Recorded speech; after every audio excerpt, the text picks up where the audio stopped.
आसंता काली मिलिबो नुआ ration card 24 रे हेबो नुआ रेशन कार्ड रो बंटन। पुरी रे मुख्यमंत्री श्रीजुक्त मोहन चरण माझी करिबे शुभारंभ। प्राथमिक पर्याय रे 5,90,000 हिताधिकारी को मिलिबो नुआ रेशन कार्ड। नुआ रेशन कार्ड को नहीं लागी रहितिबा अनिश्चितता दूर हेबाकु जाउछि। आसंता 24 रे हिताधिकारी को नुआ रेशन कार्ड बंटन कराजिबो। पुरी रे आयोजित हेबाकु थिबा स्वतंत्र कार्यक्रम रे मुख्यमंत्री मोहन चरण माझी हिताधिकारी को रेशन कार्ड प्रदान करिवे बोली खाद्य जोगाण और खाउटी कल्याण मंत्री कृष्णचंद्र पात्र गणमाध्यम को सूचना देइछंती। एप्रिल 24 रे पंचायतीराज दिवस पालन कार्यक्रम रे जोगदे मुख्यमंत्री रेशन कार्ड बंटनर शुभारंभ करिवे बोली से कहिछंती।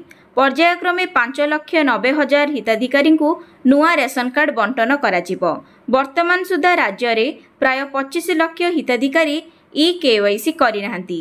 ई-केवाईसी प्रक्रिया शेष होई नथिबारु कार्ड बंटन रे विलंब हेउथिला। तेबे आसंता काली पुरी रे मुख्यमंत्री करिबे एहार नूतन शुभारंभ, जेउथिरे कि 5,90,000 हिताधिकारी को मिलिबो नुआ रेशन कार्ड। तेबे ए नेई खाद्य जोगाण और खाउटी कल्याण मंत्री कृष्णचंद्र पात्र गणमाध्यम को सूचना देइछंती। वीडियोटी भलो लागिथिले वीडियोटी को लाइक, शेयर एवं सब्सक्राइब करने को भूलिबे नाही। जय जगन्नाथ।